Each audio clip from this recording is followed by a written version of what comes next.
بسم اللہ الرحمن الرحیم۔ عصر کی نماز کے بعد یہ تسبیح لازمی پڑھا کرو، سر سے لے کر پاؤں تک ہر بیماری ختم ہوگی۔ جبرائیل علیہ السلام کی دعا، اللہ کا تحفہ۔ کیا آپ جانتے ہیں اللہ نے، محترم ناظرین، دنیا بھر کے انسان کسی نہ کسی بیماری میں مبتلا ہیں۔ کوئی جسمانی اذیت میں ہے، کوئی روحانی الجھن میں ہے، تو کوئی ذہنی دباؤ اور نفسیاتی تکلیف میں مبتلا ہے۔ سائنس اور طب کی بے پناہ ترقی کے باوجود ہر بیماری کا مکمل علاج ممکن نہیں۔ ہسپتال مریضوں سے بھرے ہیں، لیبارٹریوں کی رپورٹیں تشویشناک خبریں سناتی ہیں، اور لوگ مہنگی دوائیاں خریدتے تھک چکے ہیں۔ لیکن قرآن و سنت کی روشنی میں اگر ہم نظر ڈالیں تو ہمیں ایک ایسی دنیا نظر آتی ہے جہاں الفاظ کا اثر دوا سے زیادہ ہے، جہاں دعا دوا سے بڑھ کر شفا دیتی ہے، اور جہاں ذکر الہی انسان کو صرف بیماریوں ہی سے نہیں بلکہ مصیبتوں، پریشانیوں، قرضوں، دل کی ٹوٹ پھوٹ اور جسمانی اور روحانی کمزوریوں سے نجات دلاتا ہے۔ اسلام ہمیں روحانی تندرستی کا ایک عظیم خزانہ عطا کرتا ہے جو کسی دواخانے یا لیبارٹری کی محتاجی کے بغیر اللہ کے خزانے سے براہ راست مدد مہیا کرتا ہے۔ ایسے ہی روحانی خزانوں میں سے ایک خزانہ وہ تسبیح ہے جو عصر کی نماز کے بعد پڑھنے کا مشورہ نبی اکرم صلی اللہ علیہ وآلہ وسلم نے دیا، اور جو حضرت جبرائیل علیہ السلام نے بطور خاص پیغام الہی کے طور پر نازل کی۔ یہ تسبیح محض چند الفاظ پر مشتمل ہے، لیکن اس کے اثرات سر سے پاؤں تک ہر بیماری پر حاوی ہیں۔ یہ تسبیح اللہ تعالیٰ کی طرف سے ایک ایسا تحفہ ہے جو انسان کو نہ صرف بیماریوں سے شفا دیتی ہے بلکہ اس کے رزق، عزت، سکون اور دنیا و آخرت کی فلاح کا سبب بھی بنتا ہے۔ قرآن مجید میں بارہا ذکر کیا گیا کہ اللہ تعالیٰ نے انسان کو بے مقصد پیدا نہیں کیا، بلکہ اس کی ہر آزمائش، ہر تکلیف، ہر بیماری کے پیچھے ایک حکمت ہے۔ سورۃ البقرہ کی آیت ہے وَإِذَا مَرِضْتُ فَهُوَ يَشْفِينِ، یعنی جب میں بیمار ہوتا ہوں تو وہی اللہ مجھے شفا دیتا ہے۔ یہ الفاظ حضرت ابراہیم علیہ السلام کے ہیں، جنہوں نے نہ صرف بیماری کے وقت اللہ کو یاد کیا بلکہ اس حقیقت کو بھی مانا کہ اصل شفا صرف اللہ کے ہاتھ میں ہے۔ حضرت ایوب علیہ السلام کا واقعہ تو دنیا کی تاریخ میں سب سے روشن مثال ہے، جنہوں نے برسوں تک صبر کے ساتھ بیماری جھیلی، لیکن ان کا اللہ سے تعلق کمزور نہ ہوا۔ جب انہوں نے دل سے پکارا انی مسنی الضر وانت ارحم الراحمین، مجھے بیماری نے چھو لیا ہے اور تو سب سے زیادہ رحم کرنے والا ہے، تو اللہ نے فوراً شفا عطا فرمائی۔ یہی پیغام ہمیں حدیث و سنت سے بھی ملتا ہے۔ نبی کریم صلی اللہ علیہ وآلہ وسلم نے بیماریوں کے لیے مختلف اذکار و تسبیحات بتائی ہیں جنہیں صحابہ کرام نہایت اہتمام سے پڑھتے تھے۔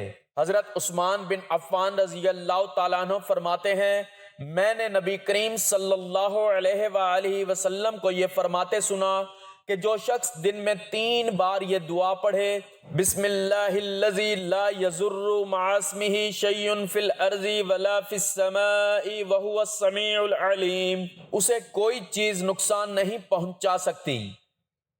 آج جدید سائنسی تحقیق بھی اس بات کو تسلیم کر چکی ہے کہ مثبت سوچ، سکون قلب اور روحانی طرز عمل جسمانی بیماریوں پر اثر انداز ہوتے ہیں۔ سائنس کہتی ہے کہ انسان کی نیگیٹو سوچ اس کے جسم کے خلیات کو متاثر کرتی ہے، جبکہ مثبت سوچ اور ذکر الہی جسمانی نظام میں بہتری لاتا ہے، قوت مدافعت کو بڑھاتا ہے اور دل و دماغ کو سکون عطا کرتا ہے۔ تو جب بندہ اللہ کا نام لے کر کوئی تسبیح پڑھتا ہے تو دراصل وہ اپنے جسمانی اور روحانی نظام کو پاکیزگی کی طرف مائل کرتا ہے۔ اولیاء کرام کی زندگیاں ان اذکار و تسبیحات سے مزین تھیں۔ حضرت شیخ عبد القادر جیلانی رحمۃ اللہ علیہ، حضرت خواجہ غریب نواز رحمۃ اللہ علیہ، حضرت بہاؤالدین ذکریہ ملتانی رحمۃ اللہ علیہ اور حضرت داتا علی حجویری رحمۃ اللہ علیہ جیسے بزرگوں کی روحانی طاقت کا راز ہی یہی تھا کہ وہ ہر وقت اللہ کے ذکر میں مشغول رہتے تھے۔ انہوں نے کئی مریضوں پر صرف تسبیح پڑھ کر شفائیں دیں اور لوگوں کو یہ سکھایا کہ دوا کے ساتھ دعا کو بھی لازم پکڑو۔ خاص طور پر عصر کے وقت کا ذکر تو ہمیں جان لینا چاہیے کہ یہ وہ وقت ہے جسے شیطان بہت اہم سمجھتا ہے، کیونکہ اسی وقت انسان تھک چکا ہوتا ہے اور غفلت میں ڈوبنے کے امکانات بڑھ جاتے ہیں۔ اسی وقت کا فائدہ اٹھاتے ہوئے انسان اگر اللہ کی طرف رجوع کرے، تسبیح کرے اور خاص کر وہ تسبیح پڑھے جو حضرت جبرائیل علیہ السلام کا پیغام ہو، تو وہ نہ صرف شیطان کے وار سے محفوظ ہو جاتا ہے بلکہ اس کے جسمانی اعضاء بھی قوت پکڑ لیتے ہیں۔ حدیث شریف میں آتا ہے کہ اللہ کے کچھ فرشتے دن بھر زمین میں گھومتے ہیں اور ذکر کرنے والوں کو تلاش کرتے ہیں۔ جب وہ کسی جگہ اللہ کا ذکر ہوتا ہوا پاتے ہیں تو وہاں کھڑے ہو جاتے ہیں اور اپنے پروں سے اس جگہ کو ڈھانپ لیتے ہیں۔ عصر کے وقت یہ تسبیح پڑھنے والا نہ صرف زمین پر فرشتوں کی توجہ حاصل کرتا ہے بلکہ آسمانوں پر بھی اس کا ذکر ہوتا ہے۔ بیماریاں کبھی شوگر کی شکل میں، کبھی بلڈ پریشر، دل کے امراض، کینسر، جگر اور گردے کی خرابی یا ذہنی دباؤ کی صورت میں آتی ہیں، لیکن اللہ تعالیٰ نے ہر بیماری کے ساتھ شفا بھی نازل کی ہے۔ حدیث ہے، اللہ تعالیٰ نے کوئی بیماری نہیں اتاری مگر اس کے ساتھ دوا بھی اتاری ہے۔ اگر ہم اپنے ایمان کو تازہ کر کے اللہ سے رجوع کریں، اس کی تسبیح کریں، اس کے محبوب فرشتے جبرائیل علیہ السلام کی دعاؤں کو اپنائیں تو انشاءاللہ ہمیں جسمانی اور روحانی ہر طرح کی بیماری سے نجات ملے گی۔ ناظرین، اب سوال یہ پیدا ہوتا ہے کہ وہ کون سی تسبیح ہے، اس کا مکمل طریقہ کیا ہے، اس میں کیا الفاظ ہیں اور کن کن بیماریوں میں یہ آزمائی جا چکی ہے۔ اس تسبیح کو پڑھنے کا درست وقت کیا ہے، اس کے شرائط اور آداب کیا ہیں، یہ تمام تفصیلات جاننے کے لیے گزارش ہے کہ ویڈیو کو آخر تک لازمی دیکھیے گا، اور یاد رکھیے کہ جو دل اللہ کی یاد سے آباد ہو جائے اسے دنیا کی کوئی بیماری زیادہ دیر تک پریشان نہیں رکھ سکتی۔ ناظرین، حضرت ہود علیہ السلام حضرت نوح علیہ السلام کی نسل سے تھے اور عرب کے مشہور قبیلے عاد کی طرف نبی بنا کر بھیجے گئے۔ قوم عاد ایک طاقتور، عظیم الجثہ اور دنیا پر فخر کرنے والی قوم تھی۔ وہ دنیاوی شان و شوکت، عمارتوں اور طاقت کے نشے میں اس قدر مست تھے کہ اللہ کو بھول بیٹھے اور بت پرستی میں مبتلا ہو گئے۔ قوم عاد موجودہ یمن اور حضر موت کے درمیانی علاقوں میں آباد تھی۔ قرآن کریم میں ان کی جسمانی طاقت، لمبی عمریں اور عظیم الشان محلات و عمارتوں کا ذکر آیا ہے۔ وہ لوگ پہاڑوں کو تراش کر مکانات بناتے، آسمان کو چھوتے مینار بناتے اور اپنی طاقت پر ناز کرتے۔ حضرت ہود علیہ السلام نے اپنی قوم کو نرمی سے، شفقت سے اور بار بار اللہ وحدہ لا شریک کی طرف بلایا۔ یا قوم اعبدوا اللہ ما لکم من الہ غیرہ افلا تتقون، اے میری قوم، اللہ کی عبادت کرو، اس کے سوا تمہارا کوئی معبود نہیں، کیا تم ڈرتے نہیں؟ انہوں نے اپنی قوم کو فخر، غرور اور ظلم سے باز آنے کا حکم دیا، لیکن قوم عاد نے ان کا مذاق اڑایا، کہا اجئتنا لنعبد اللہ وحدہ ونذر ما کان یعبد آباؤنا، کیا تم ہم میں اس لیے آئے ہو کہ ہم صرف اللہ کی عبادت کریں اور اپنے باپ دادا کے معبود چھوڑ دیں؟ قوم عاد نے ہود علیہ السلام کو جھٹلایا، ان پر جادوگر، پاگل، شاعر جیسے القاب لگائے اور کہنے لگے من اشد منا قوت، ہم سے زیادہ طاقتور کون ہے؟ جب وہ باز نہ آئے تو اللہ نے ان پر خوفناک طوفانی ہوا، ریاح سرسر بھیجی جو 7 راتیں اور 8 دن تک چلتی رہی۔ وفی عاد اذ ارسلنا علیہم الريح العقیم، اور عاد میں ہماری نشانی جب ہم نے ان پر بانجھ آندھی بھیجی، یہ ہوا اتنی سخت تھی کہ ان کے مضبوط جسموں کو جڑ سے اٹھا کر پٹکتی تھی، پوری قوم ختم کر دی گئی، صرف حضرت ہود اور ان کے ایمان والے ساتھی بچا لیے گئے۔ تو غرور، تکبر اور اللہ کو بھولنے کا نتیجہ تباہی ہے۔ اگر کوئی قوم اللہ کے نبی کو جھٹلائے تو وہ اللہ کے عذاب سے نہیں بچ سکتی۔ اللہ کی عبادت اور اس کی توحید ہی نجات کا راستہ ہے۔ ناظرین، حضرت شعیب علیہ السلام حضرت ابراہیم علیہ السلام کی نسل سے تھے۔ آپ کو مدین، موجودہ اردن اور سعودی عرب کی سرحد پر کی قوم کی طرف نبی بنا کر بھیجا گیا۔ قوم مدین کے لوگ بہت چالاک اور خود غرض تھے، ان کی بڑی برائیوں میں ناپ تول میں کمی کرنا، دھوکہ دینا، سود خوری، راستے میں ڈاکہ ڈالنا، اللہ کے نبیوں کی مخالفت کرنا شامل تھا۔ حضرت شعیب علیہ السلام نے انہیں اللہ کی عبادت، انصاف اور سچائی کی طرف بلایا۔ یا قوم اعبدوا اللہ ما لکم من الہ غیرہ ولا تنقصوا المیقال والمیزان، اے میری قوم، اللہ کی عبادت کرو، اس کے سوا کوئی معبود نہیں، اور ناپ تول میں کمی نہ کرو۔ قوم مدین نے حضرت شعیب کو جھٹلایا، کہا اصالتک تأمرک ان نترک ما یعبد آباؤنا، کیا تمہاری نماز تمہیں یہ سکھاتی ہے کہ ہم اپنے باپ دادا کے معبود چھوڑ دیں؟ انہوں نے حضرت شعیب علیہ السلام کو شہر سے نکالنے کی دھمکی دی۔ آخرکار اللہ کا حکم آیا اور ایک شدید زلزلے کے ذریعے پوری قوم کو تباہ کر دیا گیا۔ فَأَخَذَتْهُمُ الرَّجْفَةُ فَأَصْبَحُوا فِي دَارِهِمْ جَاثِمِينَ، تو انہیں زلزلے نے پکڑ لیا اور وہ اپنے گھروں میں اوندھے پڑے رہ گئے۔ حضرت شعیب علیہ السلام اور ان کے ماننے والے اللہ کے حکم سے بچا لیے گئے۔ تو ظلم، ناپ تول میں کمی، سود اور بے ایمانی عذاب الہی کو دعوت دیتی ہے۔ جو نبی کی مخالفت کرے وہ اللہ کی پکڑ سے نہیں بچ سکتا۔ نماز، دیانت اور عدل نجات کا ذریعہ ہے۔ اسی طرح کی برائیاں اور اللہ کے نبیوں کو جھٹلانا، اللہ تعالیٰ کے احکامات پر عمل نہ کرنا، عذاب اور بیماری کو دعوت دینے کے مترادف ہوتا ہے۔ اسلامی تاریخ میں بہت سے ایسے واقعات بھی ملتے ہیں کہ جن کو انہوں نے اپنے نبی کو جھٹلایا تو وہ سخت بیماری میں مبتلا ہوئیں۔ اسلامی تاریخ میں بہت سے ایسے واقعات بھی ملتے ہیں کہ جن قوموں نے اپنے نبی کو جھٹلایا تو وہ سخت بیماری میں مبتلا ہوئیں، لیکن اللہ تعالیٰ کی رحمت بہت وسیع ہے۔ جو اس کے احکامات پر عمل کرتا ہے، اس کے نبیوں کو مانتا ہے، تو وہ ہر طرح کی بیماری اور مصیبت سے محفوظ رہتا ہے۔ حدیث پاک میں آتا ہے لِكُلِّ دَاءٍ دَوَاءٌ فَإِذَا أُصِيبَ دَوَاءُ الدُّعَاءِ بَرَأَ بِإِذْنِ اللَّهِ، ہر بیماری کے لیے ایک دوا ہے، جب دوا بیماری سے مطابقت رکھتی ہے تو اللہ کے حکم سے شفا ہو جاتی ہے۔ ناظرین، جب انسان بیماری یا مصیبت میں مبتلا ہوتا ہے تو فوری طور پر دل کسی سہارے کا طلبگار ہوتا ہے، مگر سچا سہارا صرف اللہ کی ذات ہے۔ لوگوں کے آگے فریاد کرنے سے دل کا بوجھ کچھ لمحوں کو ہلکا ہو سکتا ہے، مگر حقیقت میں وہ بھی مجبور ہیں، جبکہ اللہ وہ ذات ہے جو دلوں کے حال جانتا ہے، بغیر زبان کھولے بھی سنتا ہے، اور ایسی جگہ سے مدد فرماتا ہے جہاں انسان کا گمان بھی نہیں ہوتا۔ قرآن کہتا ہے امن یجیب المضطر اذا دعاہ، کون ہے جو بے قرار کی دعا قبول کرتا ہے جب وہ اسے پکارتا ہے۔ اس لیے اپنی حاجت، اپنا درد، اپنا دکھ صرف اسی رب کے سامنے بیان کرو جو ہر حال میں سننے والا، جاننے والا اور سب پر مہربان ہے۔ یہی بندگی کی اصل روح اور کامیابی کا راز ہے۔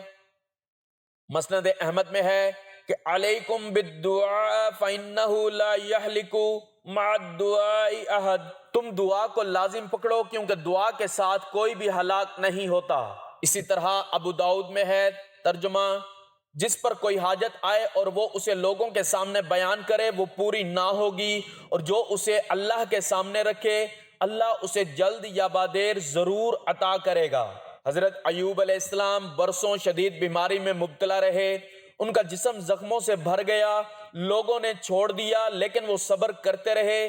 جب انہوں نے کہا انی مسنی الضر وانت ارحم الراحمین، تو اللہ نے فرمایا فاستجبنا لہ فکشفنا ما بہ من ضر، تو ہم نے ان کی دعا قبول کی اور ان کی تکلیف دور کر دی۔ تو ناظرین محترم، وقت کی نزاکت کو مد نظر رکھتے ہوئے چلتے ہیں عمل کی جانب، اور آپ کو بتاتے ہیں کہ آپ نے حضرت جبرائیل علیہ السلام کا اللہ کی طرف سے دیا ہوا دعا کا تحفہ نماز عصر کے بعد کتنی تعداد میں کیسے پڑھنا ہے کہ جس کے پڑھنے سے سر سے لے کر پاؤں تک جسم کی ہر بیماری دور ہو جاتی ہے، انسان تندرست و توانا ہو جاتا ہے، وہ ایسے ہو جاتا ہے کہ جیسے ماں کے پیٹ سے ابھی جنم لیا ہو۔ یہ دعا اللہ پاک نے اپنے پیارے محبوب صلی اللہ علیہ وآلہ وسلم کو حضرت جبرائیل علیہ السلام کے ذریعے سے سکھائی تھی، اور سب سے پہلے سرکار دو عالم صلی اللہ علیہ وآلہ وسلم نے اپنی لاڈلی بیٹی حضرت فاطمہ کو عطا کی تھی۔ حضرت فاطمہ رضی اللہ تعالیٰ عنہ کی ایک حدیث میں اس دعا کا ذکر موجود ہے کہ ایک روز آپ رضی اللہ تعالیٰ عنہ نے شدید فکر و فاقہ کی وجہ سے رسول کریم صلی اللہ علیہ وآلہ وسلم سے عرض کیا کہ 1 ماہ ہو گیا گھر میں چولہا جلانے کی نوبت تک نہیں آئی۔ آپ صلی اللہ علیہ وآلہ وسلم نے فرمایا کہو تو 5 بکریاں دے دوں اور چاہو تو حضرت جبرائیل علیہ السلام نے ابھی ایک دعا سکھائی ہے بتا دوں۔ تو ناظرین محترم، اگر آپ اس دعا کو کثرت سے اللہ اور اس کے رسول صلی اللہ علیہ وآلہ وسلم پر یقین اور اعتماد کے ساتھ پڑھ لیں گے تو اللہ تعالیٰ سر سے لے کر پاؤں تک آپ کی ہر بیماری کو دور فرما دے گا، آپ کی پریشانیوں کو دور فرما دے گا، آپ کو اتنا رزق عطا کرے گا کہ آپ کی 7 نسلیں بھی کھاتی رہیں گی تو وہ کم نہیں پڑے گا۔ تو آپ نے سب سے پہلے باوضو ہو کر نماز عصر ادا کر لینی ہے۔ اس کے بعد اگر آپ چاہیں تو جائے نماز پر بیٹھے بیٹھے بھی اس تسبیح کو پڑھ سکتے ہیں، اگر چاہیں تو بعد میں چلتے پھرتے اٹھتے بیٹھتے کسی بھی وقت مغرب سے پہلے اس عمل کو کر لینا ہے۔ اس کے لیے آپ نے سب سے پہلے حضور پاک صلی اللہ علیہ وآلہ وسلم کی ذات اقدس پر درود پاک کا نذرانہ پیش کرنا ہے۔ ثواب کے طور پر ایک مرتبہ میرے ساتھ بھی درود پاک پڑھ لیں۔ اللہم صلی علی محمد وعلی آل محمد کما صلیت علی ابراہیم وعلی آل ابراہیم انک حمید مجید۔ اللہم بارک علی محمد وعلی آل محمد کما بارکت علی ابراہیم وعلی آل ابراہیم انک حمید مجید۔ درود پاک پڑھنے کے بعد آپ نے یہ دعا پڑھنی ہے جو حضرت جبرائیل علیہ السلام نے سرکار دو عالم صلی اللہ علیہ وآلہ وسلم کو اللہ کے تحفے کے طور پر سکھائی۔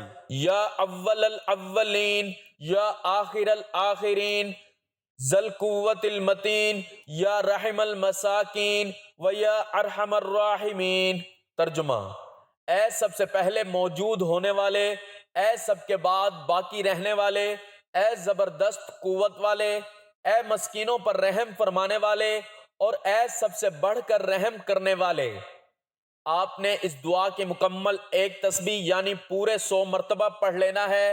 آپ چاہیں تو ہاتھوں کی انگلیوں پر گن کر توجہ اور دھیان کے ساتھ پڑھ سکتے ہیں، چاہیں تو تسبیح کے دانوں پر بھی گن کر پڑھ سکتے ہیں، لیکن تعداد میں کمی بیشی بالکل بھی نہ ہو۔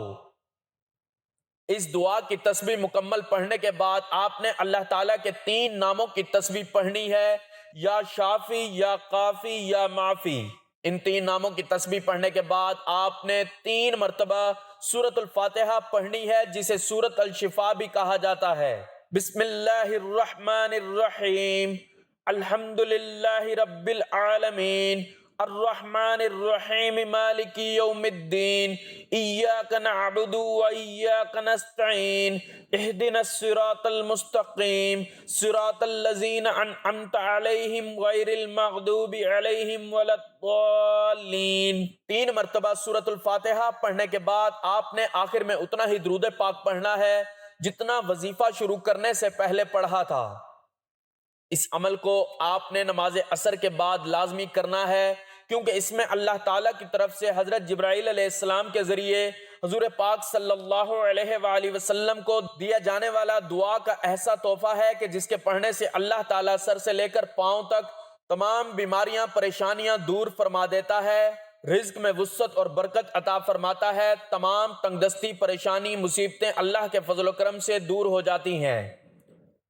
اللہ تعالیٰ سے دعا ہے کہ وہ ہمیں اپنی حفظ و امان میں رکھے، شیطان کے شر، حاسدین کے حسد اور بیماریوں سے نجات عطا فرمائے۔ اللہ تعالیٰ نیکی کی بات کو سننے سمجھنے اور اس پر عمل کرنے کی توفیق عطا فرمائے۔ میرا سنانا اور آپ کا سننا اپنی بارگاہ میں قبول و منظور فرمائے، آمین۔ ناظرین، گزارش ہے کہ اللہ تعالیٰ کے 99 ناموں میں سے کوئی ایک نام لکھ کر کمنٹس میں ضرور شیئر کریں۔ اللہ تعالیٰ ہم سب کا حامی و ناصر ہو، آمین۔ جزاک اللہ۔